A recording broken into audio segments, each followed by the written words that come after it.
Bismillahirrahmanirrahim. Assalamualaikum warahmatullahi wabarakatuh. Bismillah, wassalatu wassalamu ala rasulillah Alhamdulillah, diberi Allah Subhanahu wa Ta'ala telah berikan kepada kita semua kenikmatan yang begitu banyak, begitu besar, dari nikmat iman, nikmat Islam, nikmat kesehatan, dan nikmat keselamatan. Sehingga dari Allah Subhanahu wa Ta'ala kita bisa memperoleh kenikmatan lainnya, yaitu menuntut ilmu. Alhamdulillah, kita kedatangan seorang ulama, insyaallah dari negeri Bahrain. Beliau adalah Dr. Syekh Dr. Fatih bin Abdillah Al-Musi Rahimahullah Ta'ala. Beliau datang dari Bahrain, kemudian mencoba ke Jakarta, alhamdulillah, dan kemudian di Ramadan mendapatkan kajian yang dikunjungi oleh beliau, dan ini adalah nikmat yang sangat besar yang didapatkan, yang kita dapatkan. Oleh karenanya maka maksimalkan ya kenikmatan ini dengan hadir yang serius, mencatat apabila perlu dicatat, ya, mendengarkan dengan baik, dan mohon bagi yang membawa anak kecil agar dikondisikan, ya, agar dikondisikan jangan sampai terjadi kegaduhan atau berbuat gaduh, karena ini adalah momen yang mungkin jarang terjadi. Beliau datang dari Bahrain, alhamdulillah bisa datang ke sini. Maka ya tidak panjang lebar, insyaallah Syekh akan membawakan tentang masalah akhlak adalah cerminan seorang muslim. Akhlak mulia adalah cerminan kehidupan seorang muslim. Itu saja yang saya sampaikan. Al-waktu mausulun ilaikum Syekhna, barakallahu fikum. Innal hamdalillah nahmaduhu wa nasta'inuhu wa nastaghfiruh.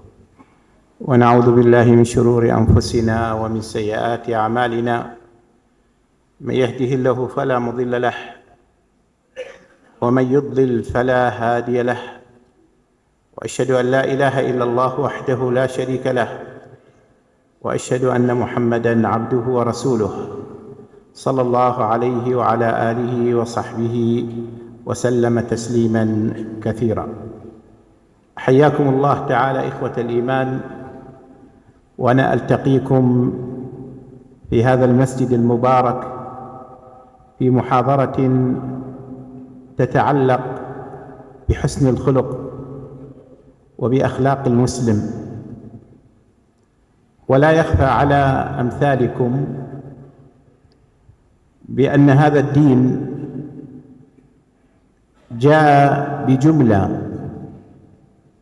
من العقائد والأحكام والشرائع والآداب والأخلاق، وهو دين جامع كما قال الله تبارك وتعالى: اليوم أكملت لكم دينكم وأتممت عليكم نعمتي ورضيت لكم الإسلام دينا. والإسلام ليس مجرد أداء الفرائض، إنما الإسلام إحسان إلى النفس بالعبادة، وإحسان إلى الغير بالنفقة أو بالكلمة الطيبة. فديننا من أوله إلى آخره إحسان. إحسان في العبادة أن تعبد الله كأنك تراه، فإن لم تكن تراه فإنه يراك. وإحسان مع الخلق. والأخلاق أو التخلق بالأخلاق الحسنة أنك تحسن التعامل مع الناس بفعل كل ما هو معروف وبترك كل أذى لهم، تأمرهم بالخير وتتعامل معهم بالحسنى وتحتمل وتصبر على أذاهم. ولهذا قال النبي صلى الله عليه وسلم: ما من شيء أثقل في الميزان في يوم القيامة من خلق حسن. في الميزان في يوم القيامة عندما توزن الأعمال، عندك صلاة، عندك صيام، عندك صدقة، أفضل ما في الميزان، أفضل الأعمال التي ما من شيء أثقل في الميزان في يوم القيامة من خلق حسن. ولهذا قد تكون عبادة الإنسان قليلة، قد يكون صيامه قليلا، هنا ميزانه يرتفع في يوم القيامة بأي شيء؟ بحسن خلقه. ولهذا سأل الصحابة رضي الله عنهم، قالوا: يا رسول الله، ما هو أكثر عمل يدخل الناس الجنة؟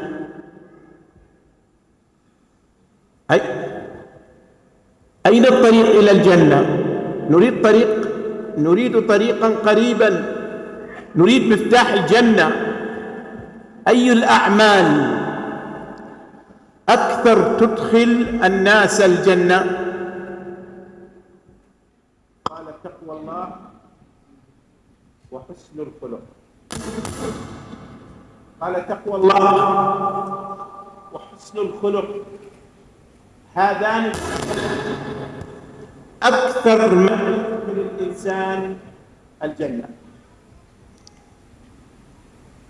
فأنت تدخل الجنة من أوسع أبوابها بهذين العملين،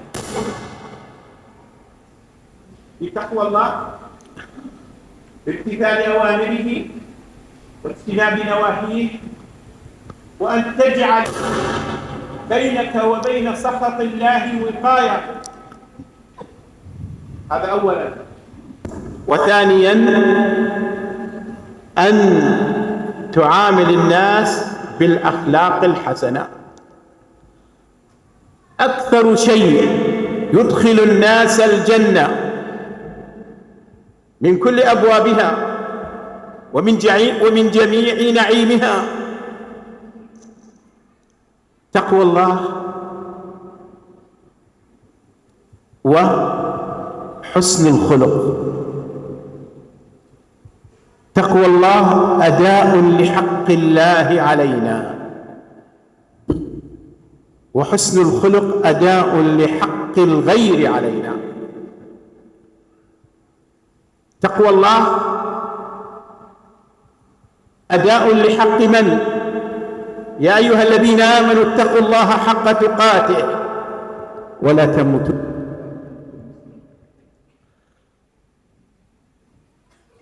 أداء لحق الله.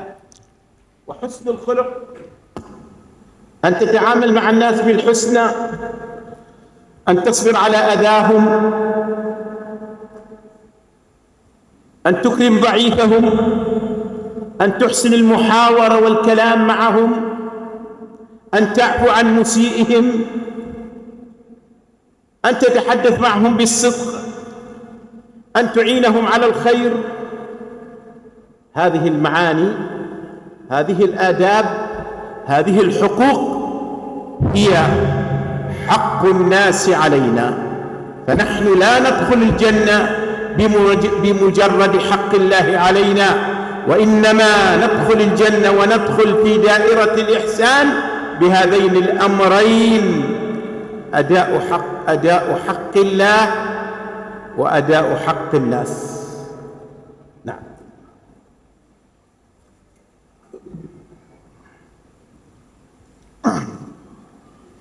Bismillah.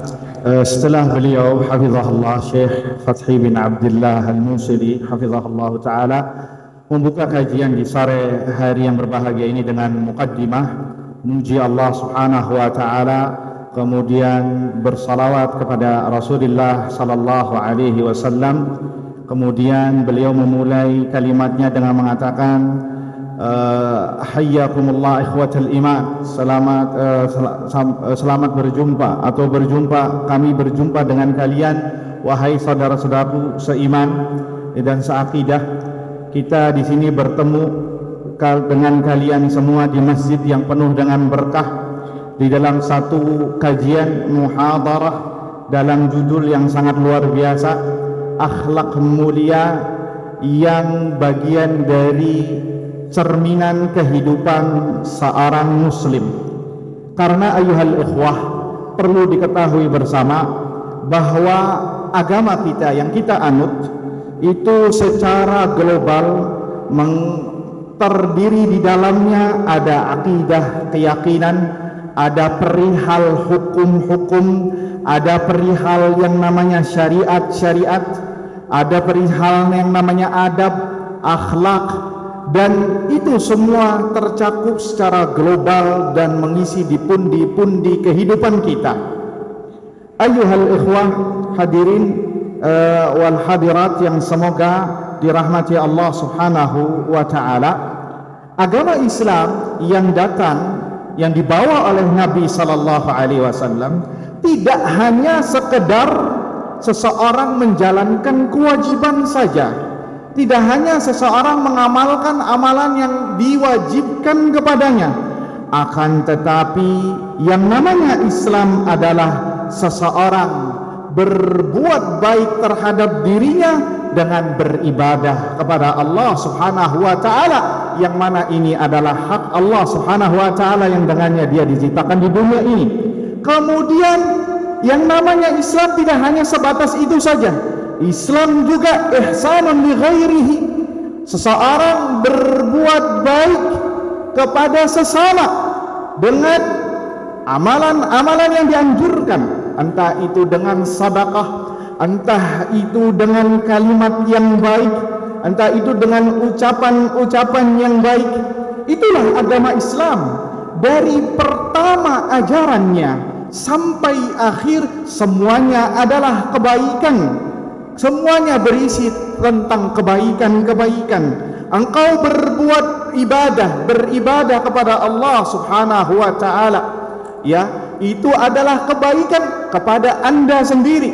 Engkau beribadah kepada Allah Subhanahu wa taala, menunaikan hak-hak Allah Subhanahu wa taala, itu adalah perbuatan kebaikan yang dibutuhkan oleh Anda, dan itu diajarkan oleh Islam. Kemudian yang kedua yang biasa kita sebut, yang pertama itu adalah hablum minallah. Kemudian yang kedua adalah Islam menuntut kita untuk berbuat baik kepada sesama, untuk berbuat baik terhadap sesama, yang di dalamnya adalah agama yang di dalamnya terdapat seperti akhlak yang mulia, akhlak yang terpuji, akhlak yang terpuji. Tatkala engkau bermuamalah baik dengan manusia, ya, dengan perbuatan-perbuatan yang menyenangkan, perbuatan-perbuatan yang ma'ruf, dan engkau mengekang diri engkau dari perbuatan-perbuatan buruk, maka sejatinya Anda sedang menunaikan kebaikan, yang mana itu bagian dari intisari yang dibawa oleh agama Islam. Oleh karenanya maka simaklah sabda Nabi sallallahu alaihi wasallam tentang masalah ini, bahwasanya agama Islam tidak hanya menyuruh manusia untuk berbuat baik kepada Rabbnya saja, untuk berbuat baik terhadap dirinya dengan Rabbnya, akan tetapi agama Islam menyuruh tentang masalah berbuat baik terhadap sesama. Ajaran Islam bukan hanya ajaran konsep atau teori. Lihat, simak firman sabda Nabi sallallahu alaihi wasallam, tidaklah ada sesuatu yang lebih memberatkan di hari kiamat nanti di timbangan seorang hamba daripada husnul khuluq, daripada akhlak yang mulia, daripada akhlak yang terpuji. Mungkin bisa jadi seseorang yang memiliki amalan saleh seperti puasa, seperti sedekah, seperti hal-hal lainnya yang dianjurkan oleh syariat. Akan tetapi ingat, perlu diingat, ada satu yang dianjurkan, yang mana apabila ada pada diri seorang hamba, maka itu akan memperberat timbangannya nanti di hari kiamat. Karena bisa jadi ayyuhal ikhwah, seseorang mungkin saldo amal kebaikannya sedikit beribadah kepada Allah Azza wa Jalla, yakni sedikit di sini, sedikit melakukan amalan-amalan yang dianjurkan, amalan yang sunnah, yang bukan wajib. Akan tetapi timbangan kebaikan dia itu bisa terbantu, bahkan bisa naik, bisa menjadi tinggi di hari kiamat kelak, disebabkan dengan akhlak mulia yang selama ini dia berusaha menghiasi dirinya. Hadirin wal hadirat, kaum muslimin wal muslimat yang semoga dirahmati Allah Subhanahu wa taala. Oleh karenanya maka simak para sahabat Rasulullah sallallahu alaihi wasallam radhiyallahu taala anhu sempat bertanya tentang masalah ini. Sempat mengatakan kepada Rasulullah sallallahu alaihi wasallam, "Ya Rasulullah, wahai Rasulullah, coba kabarkan kepada kami amalan apa yang kebanyakan orang atau yang paling banyak memasukkan orang ke dalam surga." Allahu Akbar. Ini pertanyaan beliau, para sahabat Nabi SAW, menunjukkan bahwasannya mereka sangat antusias terhadap bab ini. "Ya Rasulullah, tunjukkanlah kepada kami apa amalan yang membuat seorang bisa masuk surga dengan mudah." Maka simak jawaban Nabi sallallahu alaihi wasallam. Kata beliau, "Taqwallah wa husnul khuluq," yakni bertakwa kepada Allah Azza wa Jal dan berakhlak mulia. Lihat di sini Nabi sallallahu alaihi wasallam ngasih 2 poin, 2 amalan yang kebanyakan manusia masuk surga dengan sebab ini, yaitu dengan takwa kepada Allah Azza wa Jal dan juga menghiasi dirinya dengan akhlak mulia, sehingga seorang bisa masuk surga. Anda bisa masuk surga dengan takwa kepada Allah Azza wa Jal.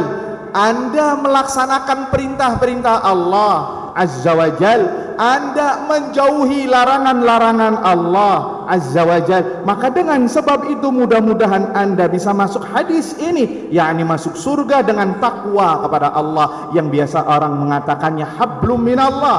Kemudian yang kedua, jangan lupa adalah seorang bisa masuk surga setelah takwa kepada Allah Azza wa Jal, yakni dengan akhlak yang mulia, dengan akhlak yang baik, dengan akhlak yang terpuji. Inilah ayyuhal ikhwah, kebanyakan amalan yang paling banyak memasukkan seorang ke dalam surga, yang dengannya seorang menggapai nikmat-nikmatnya, yang seorang mendapatkan kenikmatan surga. Takwa Allah ini diibaratkan, kata Syekh Hafizahullah Ta'ala, hak Allah Azza wa Jal yang wajib kita tunaikan.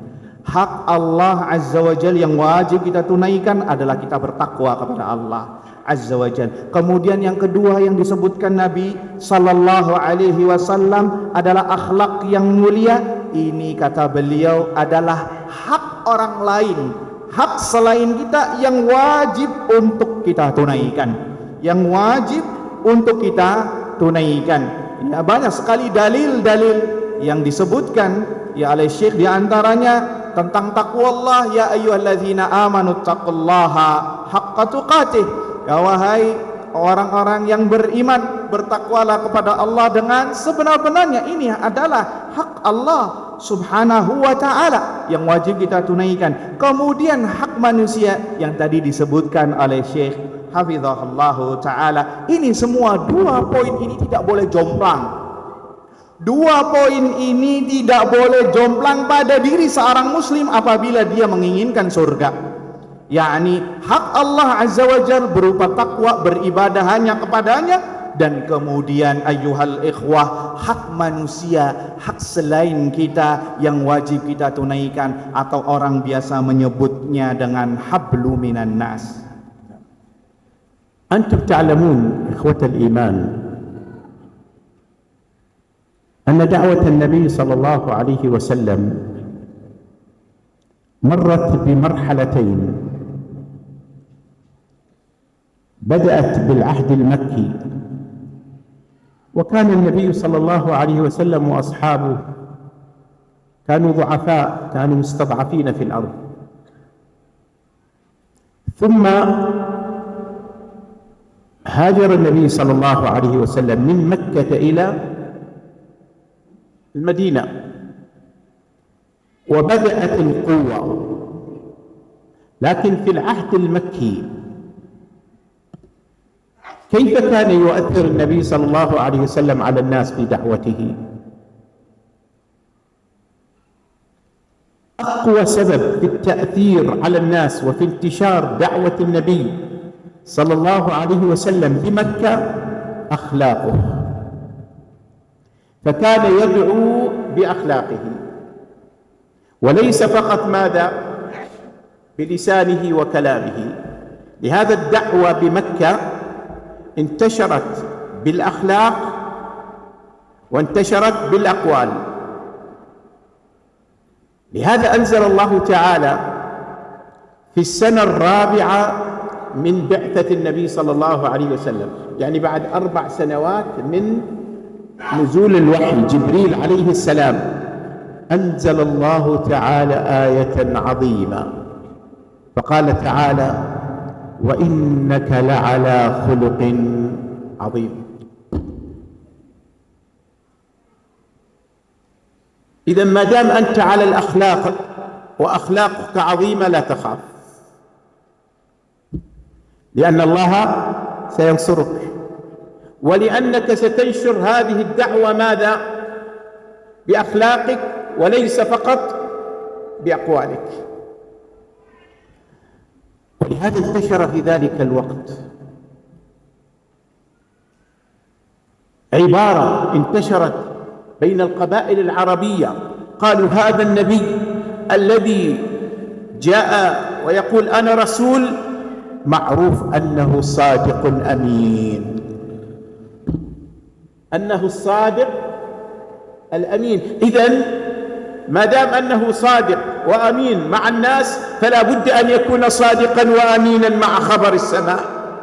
فبدأ الناس يدخلون في دين الله أفواجا لما تأثروا بصدق وأمانة وأخلاق النبي صلى الله عليه وسلم. ولهذا عائشة رضي الله عنها تفسر هذه الآية: وإنك لعلى خلق عظيم. قالت: كان خلقه القرآن، يعني كان يتخلق يتبع أخلاق القرآن. في مكة الله تعالى يخاطب رسوله بعد الأذى وبعد الشدة وبعد سوء الأدب من المشركين وبعد ظلمهم، الله تعالى يقول له: خذ العفو وأمر بالعرف وأعرض عن المشركين وأعرض عن الجاهلين. خذ العفو وأمر بالعرف وأعرض عن الجاهلين، أعرض عنهم، أي اقبل العفو منهم وأمرهم بكل خير، ومن يكون جاهلا معارضا اتركه. هذه أخلاق عظيمة، هذه أخلاق عظيمة. إذن الإسلام انتشر بالأخلاق الحسنة. أنت أيها المسلم عندما تأتي إلى المسجد تصلي ثم تذهب في دائرتك، في محلك، في متجرك، في الشارع، في الحديقة، في البحر، في المزارع، عندما تتخلق بالأخلاق الإسلام أنت هنا تدعو إلى الإسلام. كيف تدعو؟ الناس عندما ينظرون إلى أخلاقك يحبون الإسلام. أما الذي لا يتصف بحسن الخلق وهو يصلي ويصوم، الناس عندما ينظرون إلى أخلاقه ينظرون ماذا؟ عن الإسلام. لماذا الكفار في بلاد الكفر لا يدخلون في دين الله أفواجا؟ لأن الذين سافروا إليهم لم يظهروا تلك الأخلاق. فأنت هنا تحتاج ليس أن تلتزم بالأخلاق لأن الله قد أوجبها، وإنما تلتزم بها لأنها طريق، وسيلة إلى دعوة الناس وإلى تحبيب الناس بهذا الدين. يعني الآن عندما يكون المسلم يصلي وما عنده خلق، يسيء إلى جاره ويكذب في كلامه ويخون في أمانته، هل تعتقدون أن الناس ستحب الإسلام؟ أبدا. نعم.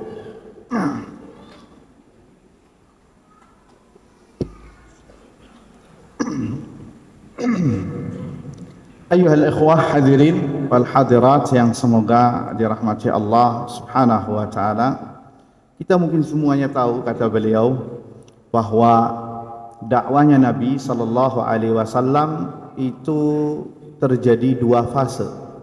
Ya, pertama fase Mekah dan kemudian fase Madinah. Dan di fase Mekah ini, di fase-fase pertama, ya, ini Islam dalam keadaan lemah, ditindas. Kemudian setelah itu diperintahkan Nabi sallallahu alaihi wasallam untuk hijrah ke Madinah. Ketika di Madinah, di fase Madinah terdapat kekuatan, artinya dakwahnya beliau sampai ke fase yang sangat kuat. Akan tetapi kita perlu flashback kembali ketika di fase Makkah.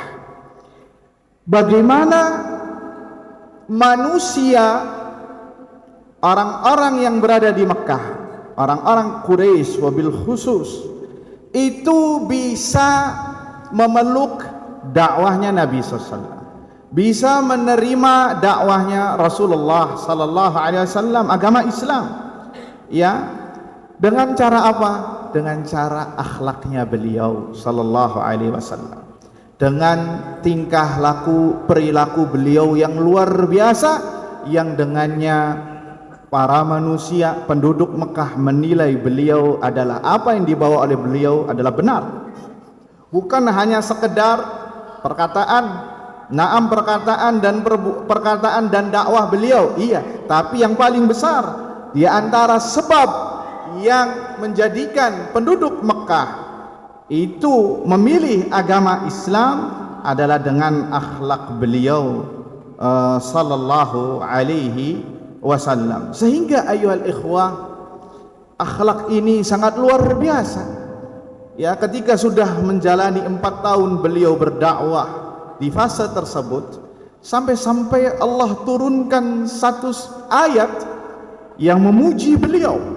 Ya, bahwasanya beliau tidak hanya sekedar konsep dan teori saja, tidak hanya sekedar omongan-omongan saja, akan tetapi beliaulah yang pertama kali melakukannya, yang mengamalkannya sampai dipuji oleh Allah Subhanahu wa taala, wa innaka la'ala khuluqin azim. Sesungguhnya engkau Muhammad benar-benar berada di dalam akhlak yang luar biasa, akhlak yang agung, ya, akhlak yang terpuji. Hadirin wal hadirat yang semoga dirahmati Allah Subhanahu wa taala. Sehingga dari sini ayyuhal ikhwah, jangan memandang sebelah mata permasalahan ini, akhlak.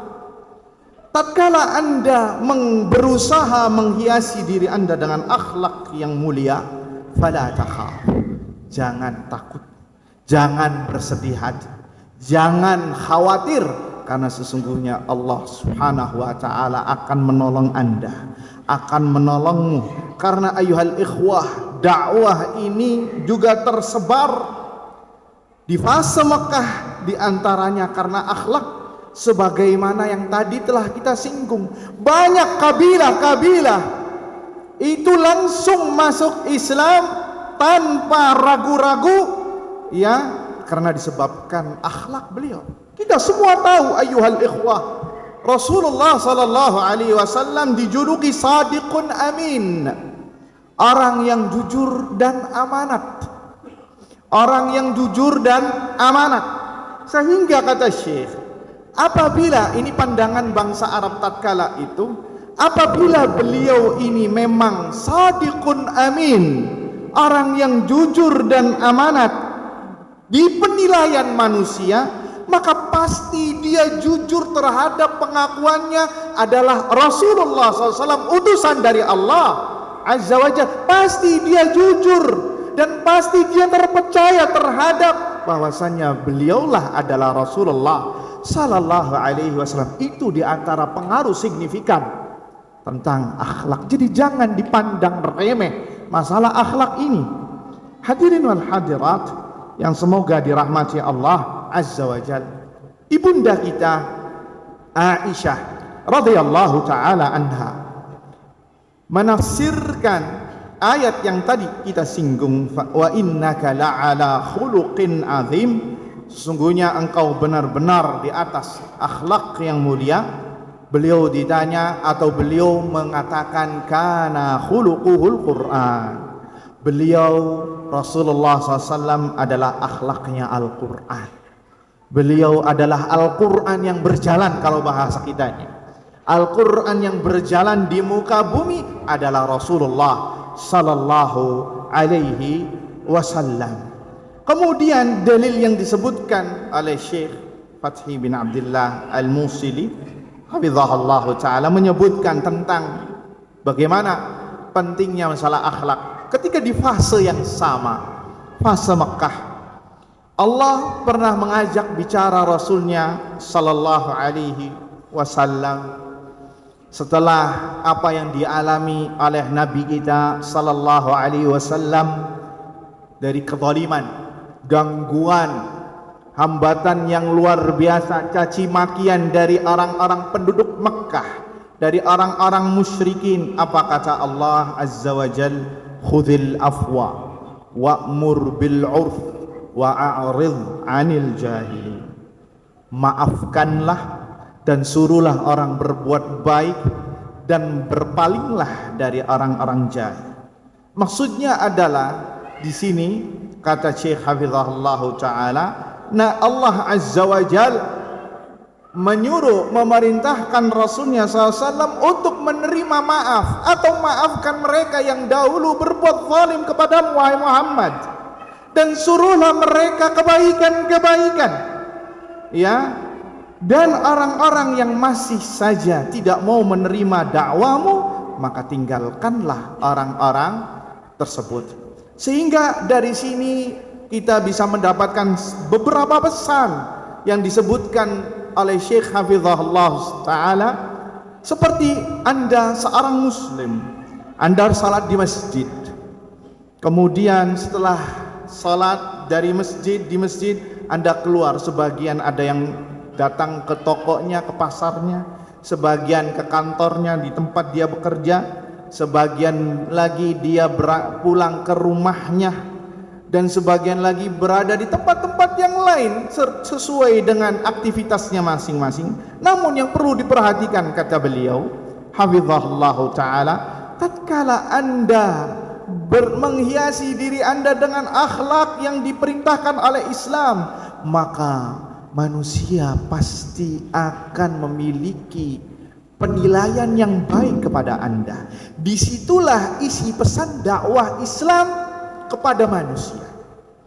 Disitulah inti pesan dakwah Islam kepada manusia. Mungkin Anda tidak mengatakan dengan ilmu, tidak mengatakan dengan qala Allah, qala Rasul, tapi Anda menyampaikan Islam kepada manusia dengan akhlak.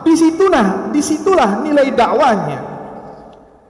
Mungkin sebagian dari kita bertanya, kenapa orang-orang kafir di negeri kafir itu tidak masuk Islam secara beramai-ramai?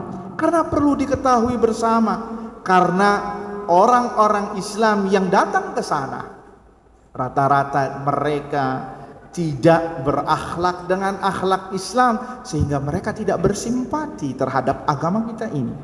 Jadi dari sini ayuhal ikhwah, kata beliau, wasilah dakwah, akhlak mulia ini termasuk wasilah dakwah yang sangat besar untuk menarik manusia ke jalan yang benar, untuk menarik manusia ke agama Islam yang kita anut ini. Dan masing-masing kita memiliki potensi dalam bab ini.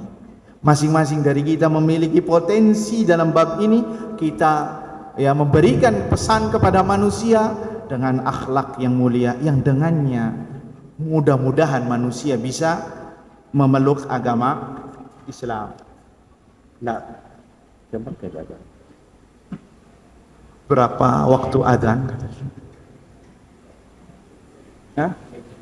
Bagi serta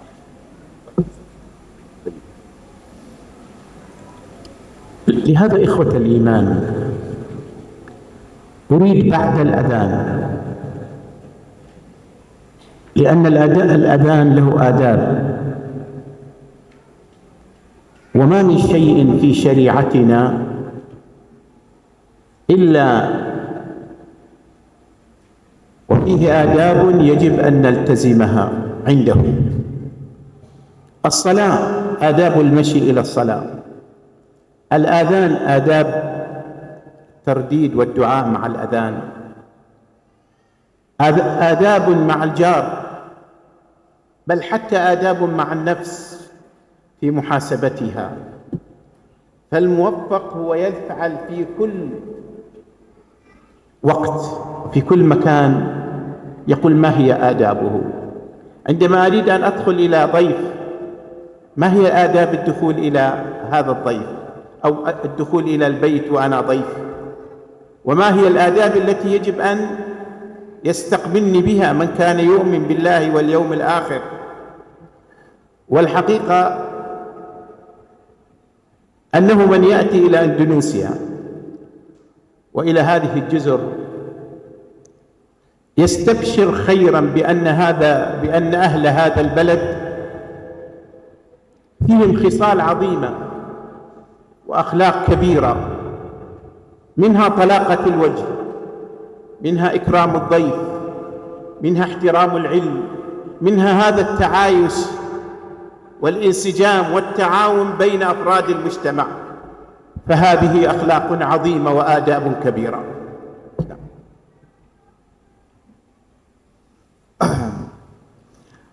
Ikhwatal iman, saudara-saudaraku seiman dan seakidah, kata beliau, oleh karenanya maka nanti setelah azan kita akan lanjutkan, karena kata beliau setelah azan ini ada beberapa adab yang perlu kita perhatikan. Ya, dan di dalam syariat kita tidaklah ada perkara kecuali memiliki adab-adab yang harus diperhatikan dan dilaksanakan.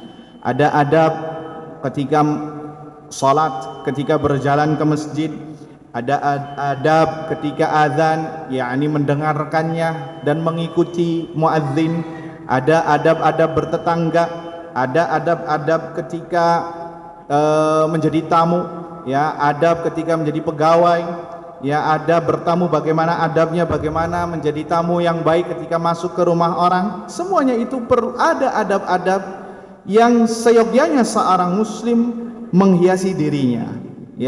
Dan kata Syekh Hafizahullah Ta'ala, subhanallah, semua orang banyak yang mengatakan tatkala datang ke negeri kita ini di Indonesia, semua orang mengacungkan jempol kepada penduduk ini bahwasanya mereka adalah orang yang baik, orang yang murah senyum, suka menjamu para tamu yang datang kepada mereka. Artinya dengan akhlak-akhlak yang luar biasa yang diacungkan jempol kepada penduduk negeri ini. Ini bagian dari adab yang perlu dilestarikan, karena ini adalah gudang kebaikan yang perlu dijaga, dan ini bagian dari agama Islam. Tapi kita mendengarkan kumandang azan Isya, kemudian setelah itu kita dengarkan baik-baik. Setelah itu Syekh akan melanjutkan pembahasannya sampai waktu yang telah ditentukan. Barakallahu fikum.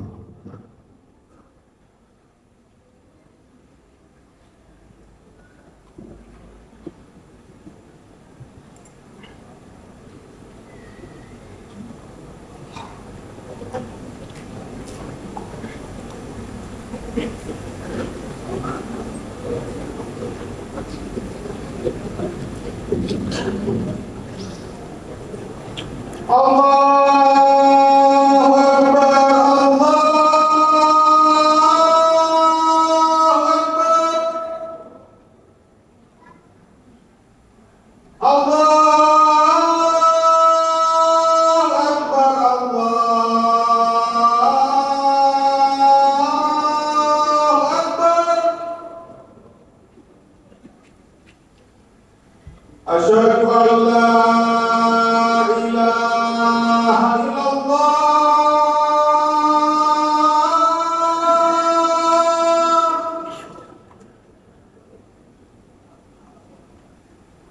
Asyhadu an la ilaha illallah.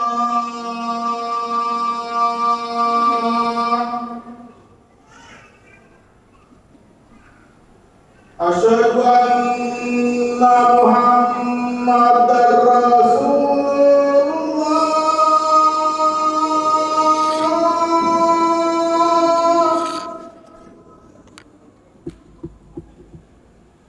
Asyhadu anna Muhammadar Rasulullah.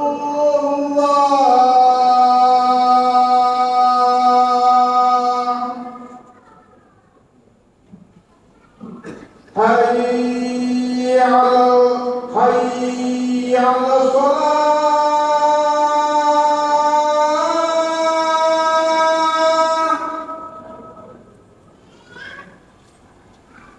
Hayya 'alal falah.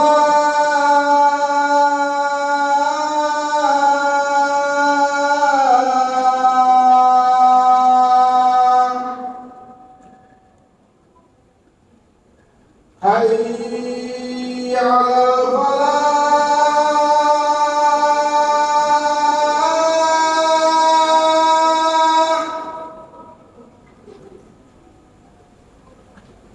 Hayya 'alal falah.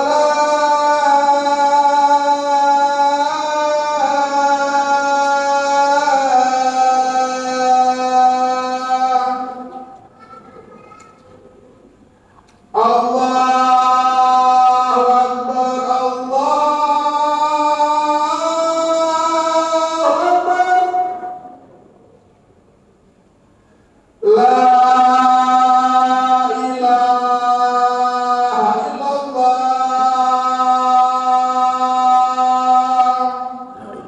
Sallallahu alaihi wa ala alihi wa sahbihi wasallam.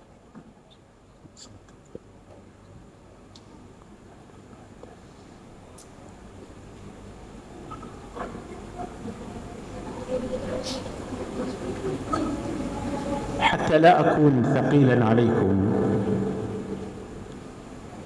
أذكركم فقط وأختم هذه المحاضرة بحديثين عظيمين. Nah, agar tidak memperlama dan membuat kalian berat, kata Syekh, ya, insyaallah kami tutup, kata Syekh, saya tutup dengan dua hadis yang sangat agung dari Nabi sallallahu alaihi wasallam. Nah, ta'ibtum? Gimana, antum paham?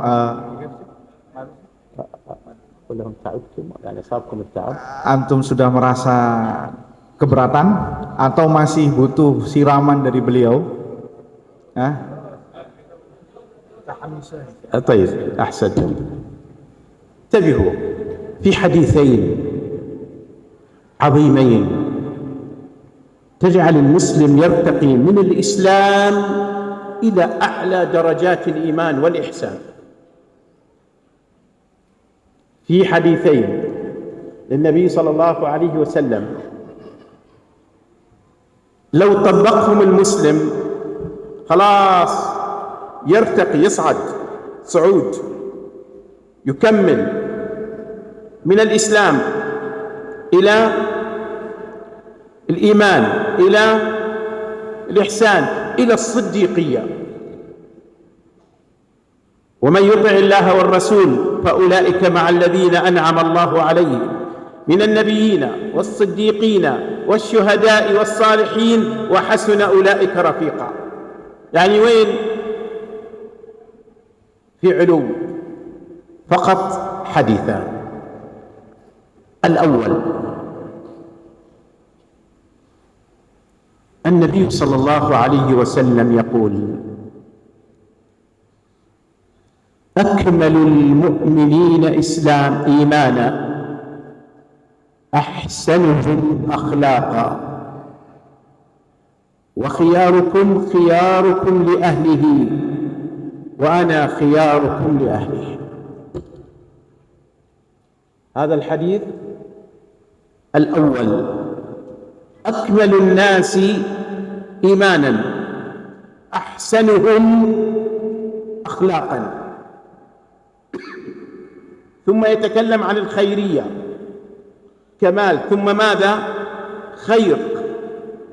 وخيركم أي أكثر الناس خيرا هو من كان خيرا لأهله، وأنا أي النبي صلى الله عليه وسلم يخبر عن نفسه: وأنا خيركم لأهله.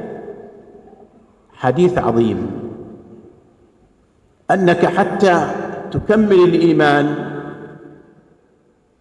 لا بد من ماذا؟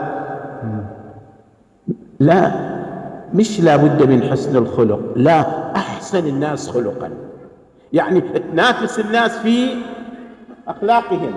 أكمل الناس إيمانا أحسنهم، صيغة أفعل التفضيل، أي أكثرهم خلقا. وأكثر الناس خيرا من كان خيرا لأهله. الأهل مو فقط الزوجة، أنتم فقط تفكروا في زوجاتكم، لا، الخيرية للزوجة وللأخت البنت، للولد، للخادم، كلهم هؤلاء من؟ أهلك. لأن بعض الناس صاحب خلق مع الجميع، مؤدب، يتكلم الحسنى، لا يؤذي أحدا، لكن إذا جاء إلى بيته وأهله كان في غاية السوء. أليس كذلك؟ والعكس، واحد في البيت في منزله ما شاء الله صاحب خلق مع أهله، مع زوجته، مع بناته، فإذا خرج إلى الخارج لا، صار إنسانا ماذا؟ آخر. لا بد من ماذا؟ الاعتناء. قال: أكمل الناس إيمانا أحسنهم أخلاقا مع كل الناس. هذا خارج البيت. طيب داخل البيت، داخل المنزل: وخيركم خيركم ماذا؟ لأهلي، أي أنت صاحب خلق مع الناس جميعا، وماذا؟ في بيتك. سؤال موجه لكم: أهم جانب في حسن الخلق أن تطبق ذلك في بيتك. ليش؟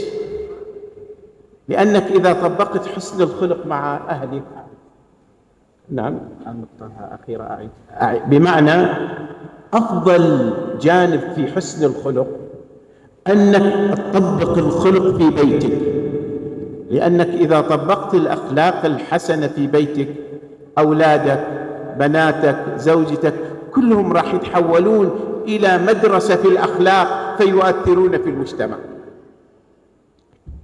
واضح هذا المعنى؟ هذا الحديث الأول. نعم.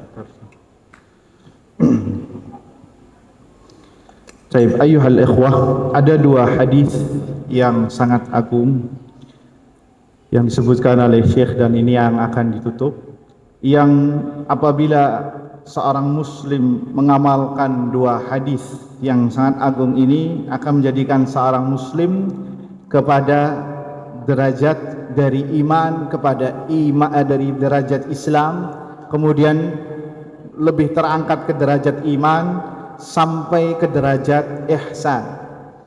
Artinya bahwa sekiranya kaum muslimin mempraktekkan dua hadis ini, Ya, apabila seorang muslim mempraktekkan dua hadis ini, maka ya derajat keagamaannya akan meningkat di sisi Allah Subhanahu wa taala.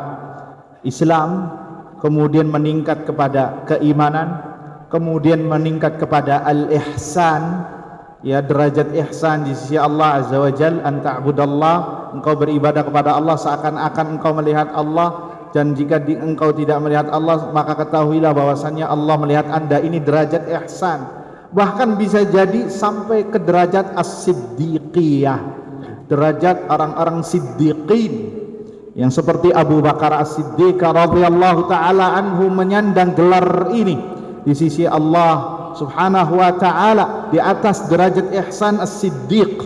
Ini luar biasa yang disebutkan oleh Allah di dalam Al-Quran. Barang siapa yang mentaati Rasul sallallahu alaihi wasallam, maka dialah bersama orang-orang yang Allah beri kenikmatan kepadanya dari kalangan para nabi, dari kalangan orang-orang saleh, dari kalangan para orang-orang syuhada.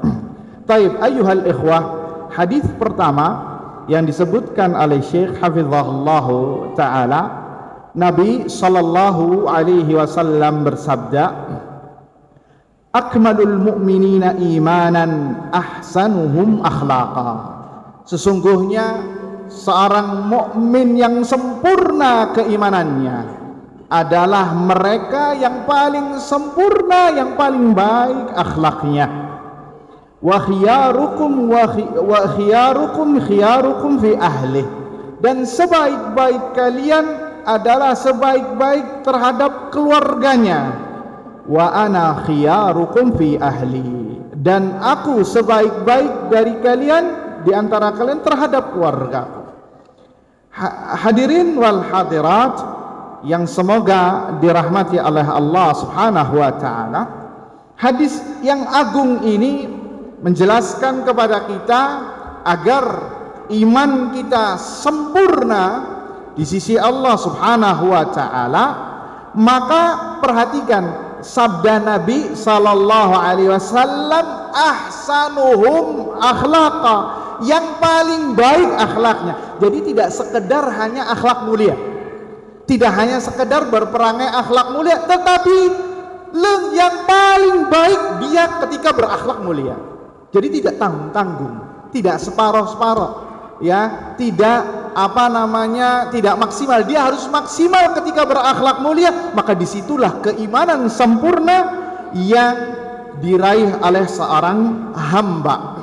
Lihat di sini perkataan Nabi sallallahu alaihi wasallam adalah sebaik-baik seorang mukmin imannya yang paling baik akhlaknya kepada manusia. Berarti akhlak ini tidak kepada orang-orang tertentu saja, kepada seluruh manusia.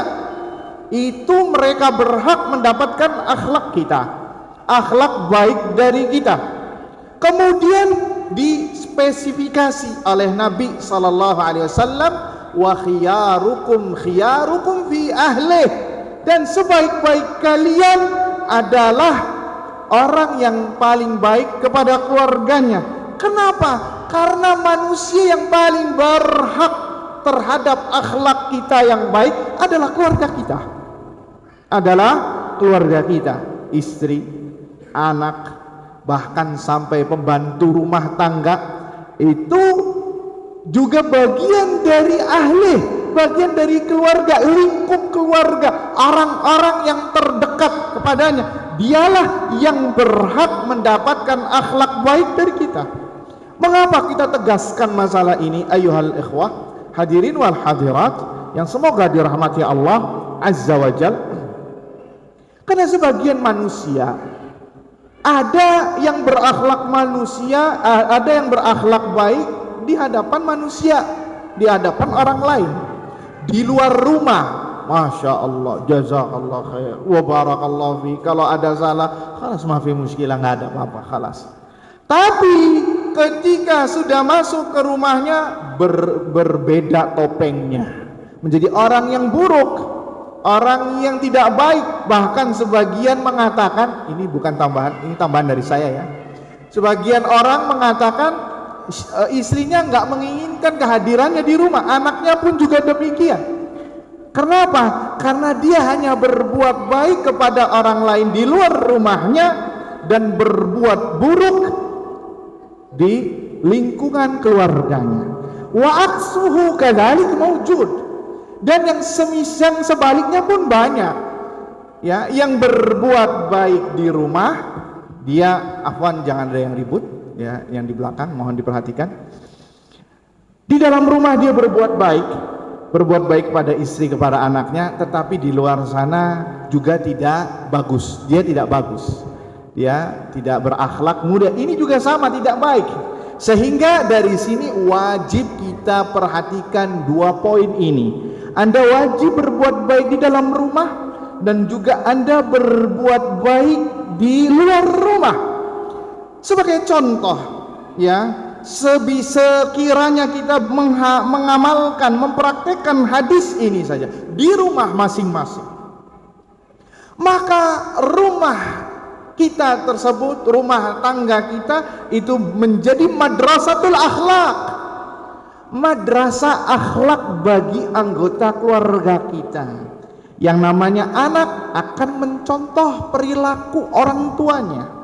Ketika orang tua berbuat baik di dalam rumah kemudian dicontoh, maka itu nanti anak-anaknya atau anggota keluarga akan menularkan kepada orang lain dalam masyarakat tersebut, sehingga menjadi masyarakat yang islami, yang berakhlak mulia, yang diinginkan oleh Islam. نعم. هذه الأحاديث وهذه النصوص كلها تدل على أن صاحب الخلق الحسن سيكون ثوابه وأجره عند الله تعالى عظيم. لكن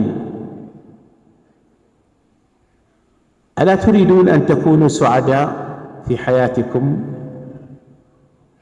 يعني نعيم الآخرة وسعادة ماذا؟ الدنيا. فجاء حديث آخر وهو الأخير في هذه المحاضرة. النبي صلى الله عليه وسلم يوصي معاذا، يقول له: يا معاذ، ومعاذ أحد الصحابة الذي أرسله النبي صلى الله عليه وسلم إلى اليمن، وكان فقيها بالحلال والحرام. قال له: يا معاذ، اتق الله حيثما كنت، وخالق الناس اتق الله حيثما كنت، وأتبع السيئة الحسنة تمحها، وخالق الناس بخلق حسن. كم؟ 3. هذا الرقم المشترك بيننا وبينكم. قال هنا: اتق الله حيثما كنت، وأتبع السيئة الحسنة تمحها، وخالق الناس بخلق حسن. أعطاه سعادة الدنيا وسعادة الآخرة، أعطاه ما يتعلق بحق الله وبحق الناس. وصية ماذا؟ جامعة عظيمة. اتق الله حيثما كنت، الزم التقوى أينما كنت، في بيتك، في مسجدك، في محلك، في الشارع، في مدرستك، كل مكان. ماذا؟ أي المراقبة. اجعل الله رقيب عليك، لا تفارق التقوى، لأنك إذا فارقت التقوى صرت قريب جدا من المعصية. مجرد أن تبتعد عن التقوى تنساها، وين تكون قريب من المعصية. اتق الله حيثما كنت. طيب، أحيانا بل كثيرا الواحد منا في ساعة غفلة يقع في خطأ، في معصية، ماذا يفعل؟ وأتبع السيئة الحسنة ماذا؟ تمحوها. يعني إذا وقعت في سيئة لا تستسلم، إذا وقعت في سيئة لا تستسلم، لا تصيب قنوط من رحمة الله، لا، على الفور مباشرة افعل حسنة، افعل طاعة لمحي هذه ماذا؟ سيئة. لأن الله تعالى يقول إن الحسنات يذهبن السيئات ذلك ذكرى للذاكرين. وأعظم حسنة تمحو بها سيئة الصلاة، وأعظم حسنة تمحو بها ماذا؟ السيئة هي الصلاة. لهذا احنا عندما نصلي الآن العشاء ويسلم الإمام السلام عليكم ورحمة الله، السلام عليكم ورحمة الله، ماذا يقول الإمام؟ أستغفر الله، أستغفر الله، أستغفر الله. لأن الصلاة لها فائدة، هي لمحي ماذا؟ السيئات التي وقعت قبلها. ولهذا إخواني، الإنسان لما يذهب إلى الحج أليس عندما يعود كأنه في يوم ولدته أمه؟ في الحج. لكن الحج فيه هدف آخر. الله تعالى يقول ثم أفيضوا من حيث أفاض الناس واستغفروا الله. إذا وقع الإنسان في خطأ ماذا يفعل؟ يبحث عن ماذا؟ عن استغفار، عن توبة، عن حسنة. في واحد يعيد لي إياها. سؤال: إذا وقع الإنسان في سيئة أو معصية ماذا يفعل؟ استغفار، توبة. لماذا يفعل الحسنات؟ حتى تمحي. وما هي أعظم حسنة؟ أعظم حسنة الصلاة. واضح؟ مهم جدا هذا. قال يا معاذ اتق الله حيثما كنت وأتبع السيئة الحسنة تمحها. هنا يأتي حق الناس: وخالق الناس بخلق حسن. نعم.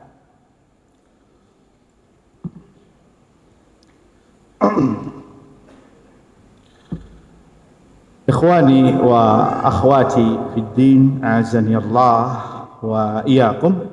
Hadis-hadis atau nas-nas yang tadi telah kita sebutkan menunjukkan kepada kita semua bahwa orang yang berakhlak mulia akan mendapatkan pahala yang besar di sisi Allah Subhanahu wa taala. Oleh karenanya maka beliau memberikan pertanyaan, orang yang memiliki akhlak yang mulia akan mendapatkan pahala yang besar di sisi Allah Subhanahu wa taala. Dan kita semua membutuhkan pahala yang besar sehingga bisa menjadi orang yang berbahagia. Kemudian saya memberikan pertanyaan, apakah kita semua mau menjadi orang yang berbahagia di akhirat kelak nanti? Tentu jawabannya iya. Oleh karenanya berakhlaklah yang mulia, karena ini akan menjadi termasuk kebahagiaan seorang hamba di dunia dan di akhirat. Kemudian ikhwani wa akhwati fid din, a'azzani Allah wa iyyakum. Hadis berikutnya yang disebutkan, hadis yang kedua, dan ini kita tutup. Nabi sallallahu alaihi wasallam pernah memberikan wasiat kepada Mu'adz ibn Jabal radhiyallahu taala anhu. Kita tahu Mu'adz adalah salah satu sahabat Nabi sallallahu alaihi wasallam yang dicintai oleh beliau sallallahu alaihi wasallam. Sampai Nabi pernah mengutus beliau ke negeri Yaman, bahwa ya Mu'adz, sesungguhnya engkau akan mendatangi ahlul Yaman, maka lakukanlah 1, 2, 3. Hadisnya panjang. Kemudian apa wasiat Nabi sallallahu alaihi wasallam kepada Mu'adz? Ini wasiat yang luar biasa, kata Syekh. Apabila seorang hamba, seorang muslim mentadabburi wasiat Nabi ini kepada Mu'adz, sungguh menjadi orang yang luar biasa. Ada 3 poin yang disebutkan. Yang pertama, ittaqillaha haitsuma kunta. Bertakwalah engkau wahai Mu'adz, bertakwalah engkau dimanapun anda berada. Kemudian yang kedua, wa atbi'is sayyi'atal hasanata tamhuha. Iringilah kesalahanmu dengan ketaatan atau kebaikan. Niscaya dengan kebaikan tersebut akan menghilangkan keburukan. Kemudian yang ketiga ini yang akan dibahas secara intens, wa khaliqin nasa bi khuluqin hasan, dan pergaulilah manusia dengan akhlak yang terpuji. Kata beliau di sini wasiat Nabi SAW ya terkandung ya memberikan kepada Mu'adz ibn Jabal kebahagiaan dunia dan akhirat. Kata beliau, subhanallah, Allahu Akbar, Nabi memberikan, mengkhabarkan kepada Mu'adz wasiat yang terkandung di dalamnya kebahagiaan dunia dan akhirat. Bagaimana tidak? Nabi mengkhabarkan kepada Mu'adz tentang hak Allah Subhanahu wa taala ya, yang wajib kita tunaikan sebagai hamba-hambanya. Kemudian di situ juga di wasiat tersebut juga disebutkan tentang hak manusia yang wajib kita tunaikan. Ini wasiat yang luar biasa, yang apabila seorang muslim mentadabburinya serta mengamalkannya, maka ini menjadi orang yang luar biasa. Lihat yang pertama, ittaqillah, bertakwalah kepada Allah. Maksudnya adalah hendaknya kita selalu ya ilzam, selalu konsekuen, selalu komitmen, selalu berusaha berada di dalam rel ketakwaan dalam syariat ini, dalam menjalankan perintah Allah di setiap tempat, entah itu di masjid, entah itu di pasar, entah itu di rumah, entah itu di jalan. Maksudnya adalah tanamkan ketakwaan di dalam hati anda. Jadikanlah bahwasannya anda selalu diawasi oleh Allah Subhanahu wa taala, ya, merasa diawasi oleh Allah Subhanahu wa taala. Apabila ada perasaan merasa diawasi oleh Allah, bahwasanya Allah mengetahui anda, Allah melihat anda, Allah mendengar ucapan anda, sehingga anda mudah untuk menjauhi maksiat, menjauhi dari yang dilarang oleh Allah Subhanahu wa taala. Akan tetapi kata Syekh, ahyanan seorang berada di sahatil ghaflah.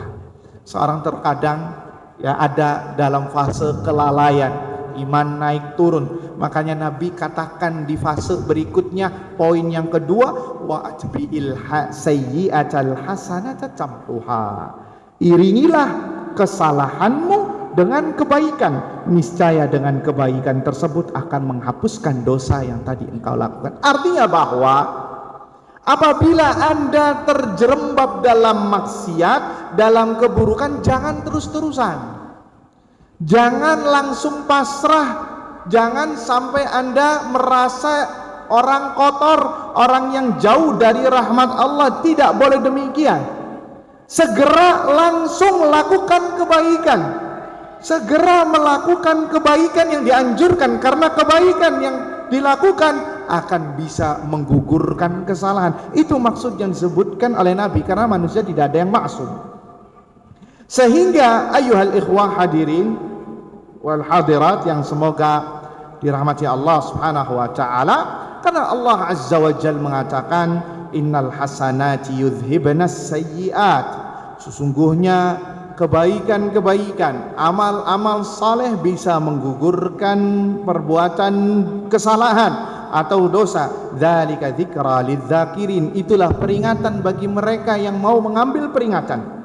Kemudian kata beliau hafizahullahu taala wa ra'ah, bahwa ketahuilah kebaikan yang paling besar yang bisa menggugurkan perbuatan dosa adalah seperti salat.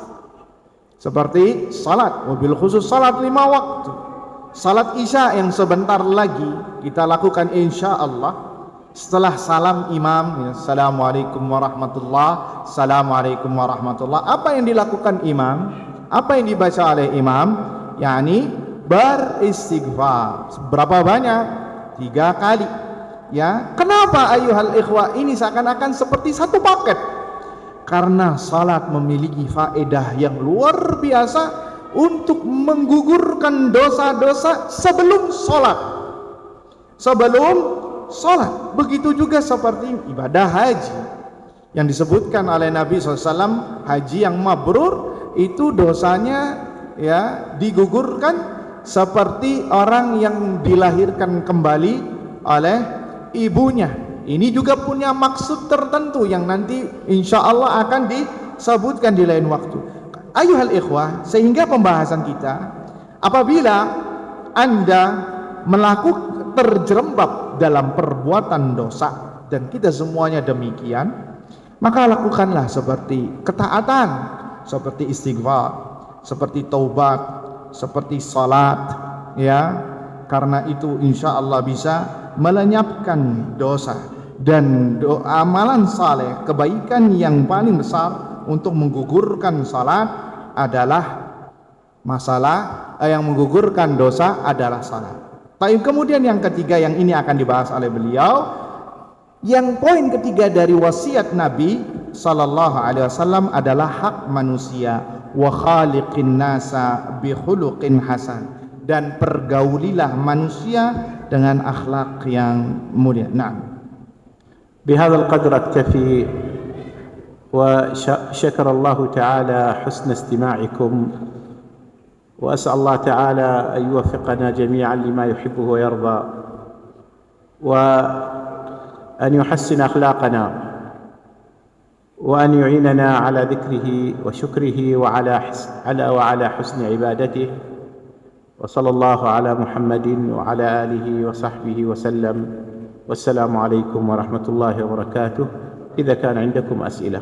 Nah, karena waktu yang sangat sempit, kata beliau, kalau mungkin dibuka lebar mungkin bisa sampai jam 10 malam, ya.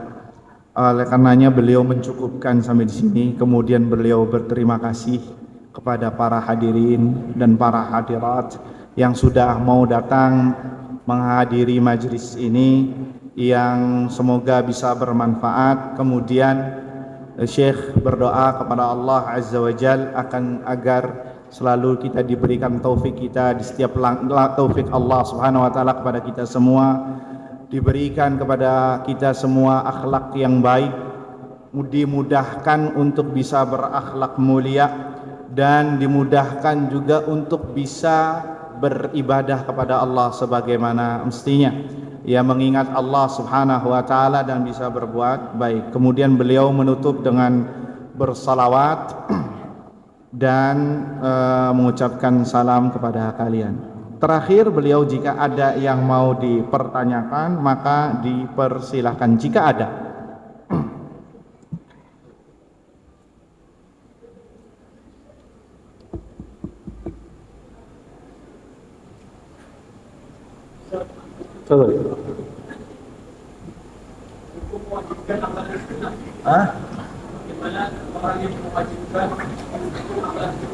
Nah, ma hukmu man awjaba fi'l as-sunan atau fi'l al-mustahabbat? Nah, ada pertanyaan. Ada pertanyaan dari salah satu peserta, para hadirin. Apa hukumnya mewajibkan sebuah perbuatan yang sunnah? Ya, ini perbuatan sunnah seakan-akan diwajibkan. Apa hukumnya? نعم. النبي صلى الله عليه وسلم يقول: ما تقرب إلي عبدي بشيء أحب إلي مما افترضته عليه، ولا يزال عبدي يتقرب إلي بالنوافل حتى أحبه.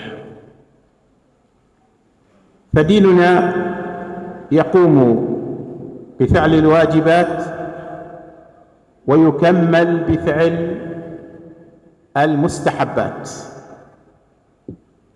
والواجب هو كل أمر ملزم،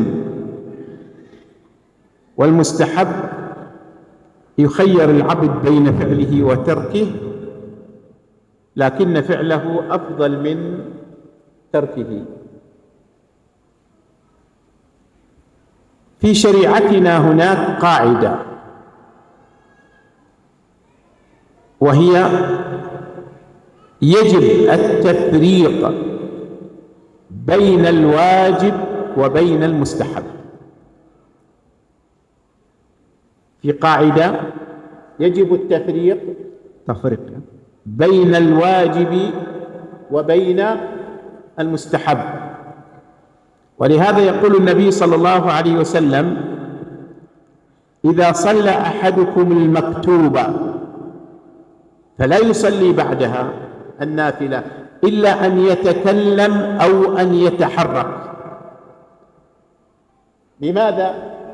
حتى لا تختلط المستحبات بفعل الواجبات. الواجب شيء ملزم والمستحب ماذا؟ غير. لهذا لا يجوز لأي داعية، لأي أستاذ، لأي إمام أن يلزم الناس بفعل المستحبات. إن شاءوا فعلوها وإن شاءوا تركوها، لكن يرغبهم، يعني يحثهم حث ترغيب على فعلها لكن من غير إلزام. نعم.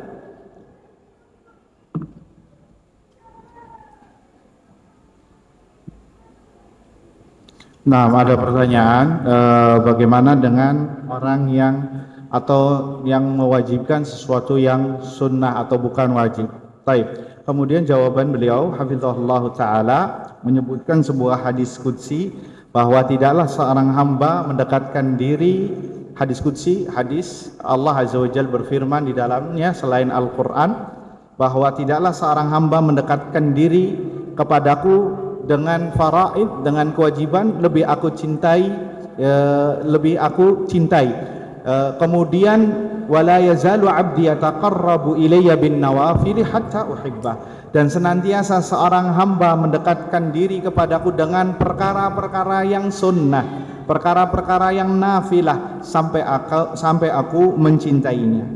Hadirin yang dirahmati Allah Subhanahu wa taala wal hadirat, agama kita itu berdiri, ya, dibangun di pondasi masalah perkara ini, masalah menyuruh kepada kewajiban untuk dilakukan dan disempurnakan yang kedua dengan perkara-perkara yang sunnah, perkara-perkara yang sunnah. Dan kita tahu semua yang namanya wajib adalah perkara yang wajib untuk dilaksanakan.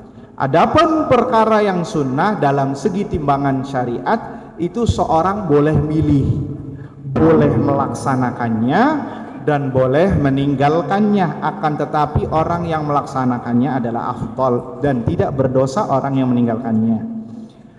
Hadirin wal hadirat yang dirahmati Allah Azza wa Jalla, perlu kita ketahui dalam masalah ini syariat kita memberikan kaidah wajib untuk membedakan antara yang wajib dengan perkara yang sunnah, sebagaimana yang dimisalkan oleh Syekh hafizahullah ta'ala dari perkataan Nabi SAW, apabila salah seorang dari kalian salat maktubah, ya maka ya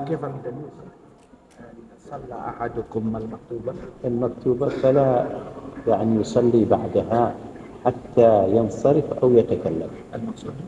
المقصود إذا أنت صليت الفريضة وردت تصلي النافلة، ما يجوز لك أن تصلي النافلة في نفس مكان الفريضة، يا تتكلم يا تتحرك، يعني متى تصلي السنة حتى لا تختلط السنة بالفريضة. Nah. Oleh karenanya maka Nabi SAW mengatakan apabila seorang ingin salat setelah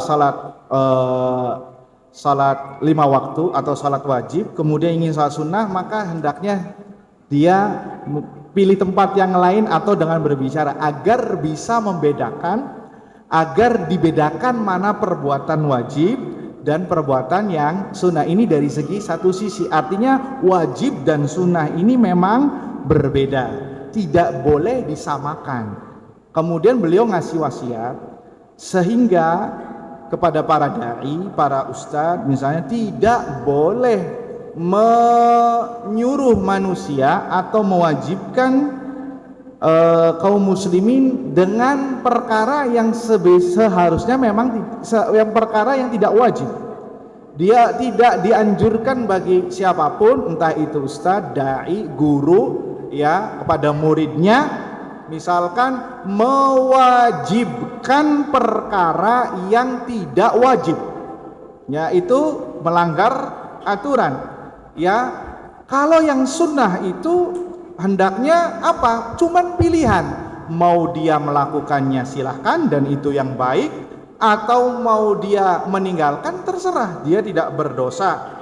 Akan tetapi seharusnya apa? Seharusnya itu memberi motivasi, yuraghabu, memberi motivasi. Kalau sholat, kalau melakukan sunnah nanti pahalanya demikian, yang seperti yang sunnah yang demikian, ya, tidak dengan kewajiban atau dengan sesuatu yang wajib. Kalau tidak, misal tidak puasa Senin Kemis, nggak dapat jatah makan siang misalkan, ya. Atau santri yang tidak sholat rawatib dicatat dapat poin.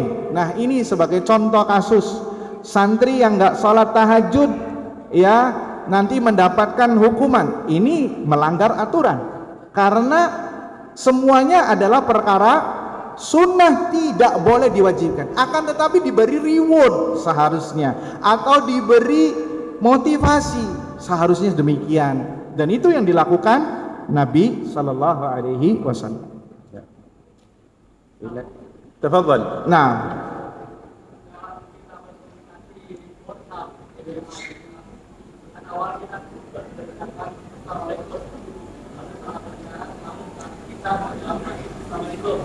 atau perlu kita tuangkan di WhatsApp atau hanya lihat apa?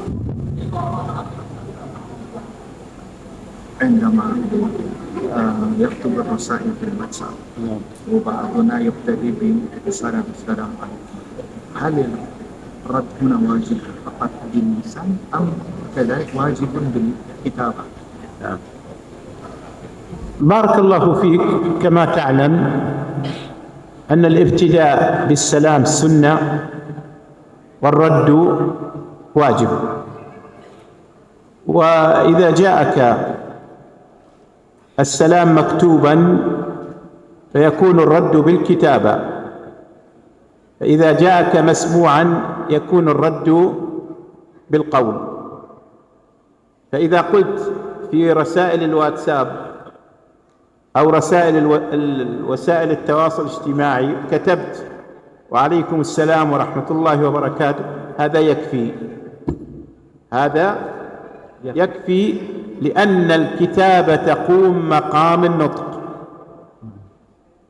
مثلما لو أنك سلمت من بعيد على إنسان ورد عليك باليد، فالإشارة تقوم مقام النطق، لا يلزم أن تأتي إليه وتخبره.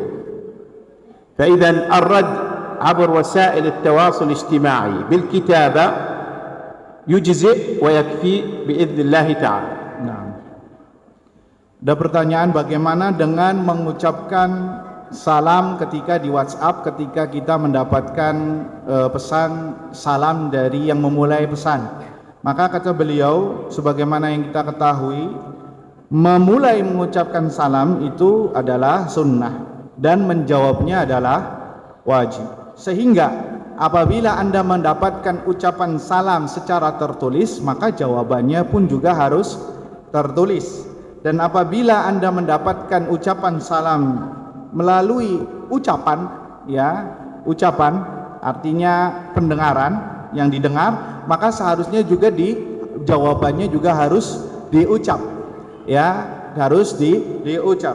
Ya, begitu juga contohnya ketika kita memberi salam kepada orang yang jauh, terkadang pakai isyarat karena ucapan nggak terdengar, maka cukup yakfi juga bagian dari isyarat dari jauh sebagai bentuk perwakilan, ya, atau bagian dari bahwasannya kita mengucapkan salam dari jauh karena ucapan kita tidak terdengar. Oleh karenanya maka kata beliau, seharusnya kalau demikian ucapan jawaban salam dengan tertulis itu sudah mewakili.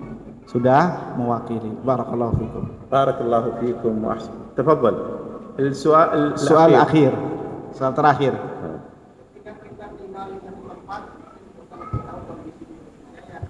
Setelah kita ngaji, peribadatan yang kita itu tidak sesuai sunnah. Terus kita meninggalkannya dan melarang keluarga itu bukan dengan resiko jauhnya. Apakah itu juga termasuk melarang dia? عندما عرفنا السنة وعرفنا البدع وكان البدع مسيطرة على بيته وأهله وبيئته ثم نحن وأهلنا نجتنب هذه المنكرات البدع ونتركه ونصلي مثلا في المسجد الذي فيه سنة أو نتركه البدع فهل هذا يعد من أخلاق أم هذا من سيء؟ وهو أن يترك المسجد يعني في بيته في قريته المنكرات يعني عملا غير سنة معروف ثم يتركه هو طيب. وأهله يترك لكن المسجد لا يصلي فيه. لا بشكل عام يعني في قريته أعمال وتقاليد غير شرعية فهل عدم التزامها وتركها هذا يعد أخلاقا أم غير؟ بارك الله فيك، سؤال مهم، وهذا يقع فيه كثير من الناس، أن الإنسان يعيش في وسط فيه بدع ومنكرات وفيه جهل وضلالات وشبهات وأعراف باطلة. ماذا يفعل؟ هل يتركها جميعا ويبتعد عن الناس أم يفعلها؟ الصحيح أن الإنسان يتمسك بالكتاب والسنة ويفعل الأوامر الشرعية، والأمور المخالفة يتركها بحكمة ورفق وبالحسنى، يعني يدعها.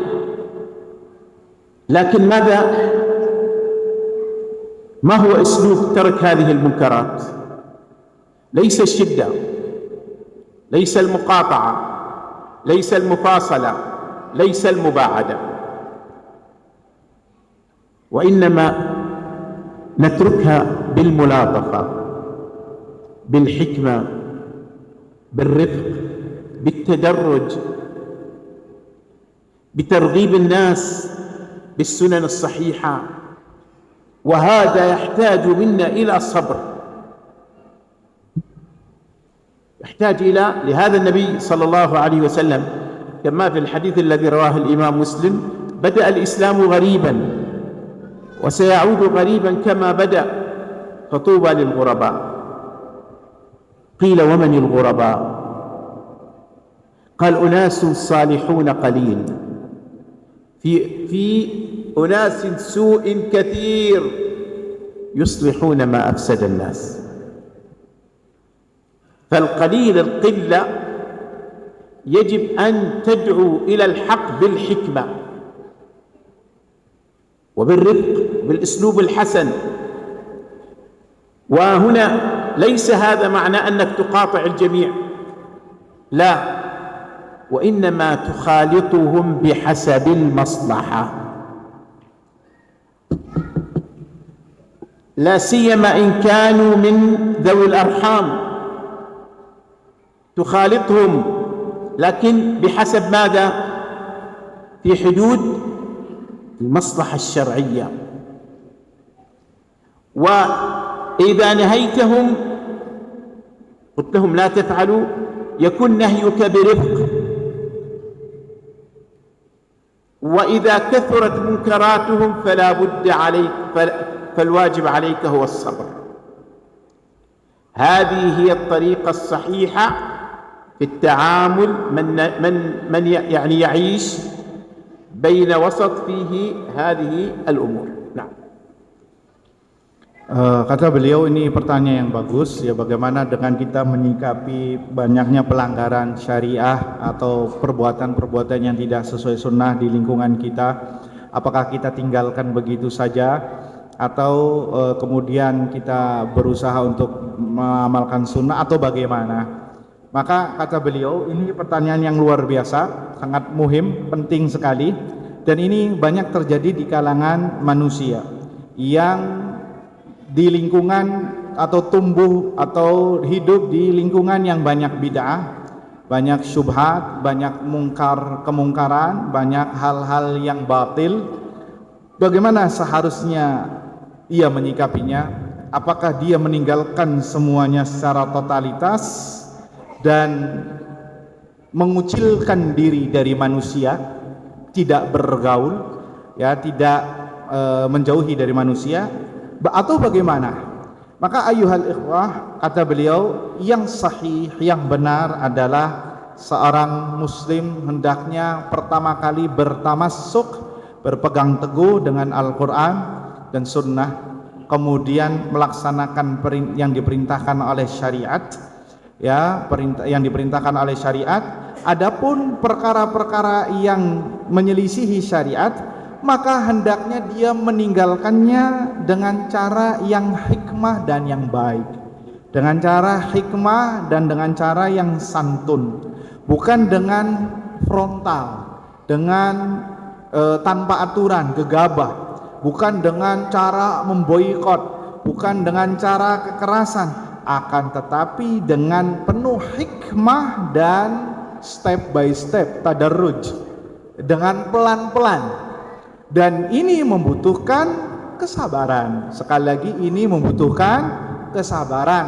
Ya, tidak semua orang gampang untuk menerima. Coba kita tengok hadis Nabi SAW, ya, bada'al Islamu ghariban. Islam itu lahir dengan keterasingan dan akan kembali dengan keterasingan. Fatuba lil ghuraba, maka beruntunglah orang-orang yang dicap asing tadi, ya, karena mengamalkan Islam. Maka ditanya Nabi SAW, siapakah orang yang asing tadi? Yakni mereka adalah orang-orang yang berusaha baik, yang sedikit jumlahnya di tengah-tengah manusia yang buruk, dan itu mayoritas. Mereka berusaha memperbaiki apa yang telah rusak di kalangan manusia. Ini yang dinamakan al-ghuraba, orang-orang yang dicap asing, bukan asing dalam tanda petik nyeleneh yang keluar jalur, tidak. Jadi yang perlu diperhatikan adalah hendaknya engkau menyikapinya, pertama meninggalkannya tentunya dengan cara hikmah. Hikmah ini dengan lemah lembut, dengan santun, dan jika engkau memang harus berinteraksi dengan manusia, dengan mereka, maka berinteraksilah sesuai dengan maslahat syar'iyah, sesuai maslahat syar'i. Tentunya ini butuh ilmu, ya, butuh belajar, butuh menuntut ilmu dengan baik dan benar. Ya, kita bisa tahu hikmah atau tidak dengan ilmu. Akan tetapi saya berbicara secara umum di sini. Apalagi jika yang masih belum sunnah ini banyak yang melakukan bid'ah adalah dari kalangan keluarga kita, dari kalangan karib kerabat kita, yang mana kita masih diperintahkan untuk berinteraksi dengan mereka. Maka ini butuh yang namanya kesabaran, tidak main gegabah, ya, sebagaimana banyak, tidak semuanya, yang baru awal ngaji mungkin karena kecemburuan yang sangat tinggi, semangat yang tinggi terhadap Islam, akhirnya melebihi batas, offside, ya. Maka ini perlu yang namanya hikmah, dan ini sekali lagi butuh dengan kesabaran dan butuh dengan yang namanya ilmu. Wallahu taala a'lam bishawab. Mungkin ini saja yang bisa disampaikan karena waktu sudah larut malam juga, dan kita insyaallah akan salat isya. Syekh berterima kasih kembali kepada antum semua atas kehadiran antum, atas antum mendengar dengan baik. Semoga apa yang disampaikan oleh beliau itu bermanfaat, dan semoga ini menjadi mizan hasanatihi yaumal qiyamah, ya, yauma la yanfa'u malun wala banun illa man atallaha biqalbin salim. Syakarallahu li syekhina al-fadil Syekh Fathi bin Abdullah al-Musili, hafizahullahu ta'ala wa ra'ah. Nashkuruhum walahu syukru wa taqdiru wa thana'u minna wa ma indallahi khairun wa afdal. Hadza wa sallallahu ala nabiyyina Muhammad wa ala alihi wa sahbihi wa sallam. Subhanakallahumma rabbana wa bihamdika asyhadu an la ilaha illa anta astaghfiruka wa atubu ilaik. Tsumma assalamu alaikum warahmatullahi wabarakatuh. السلام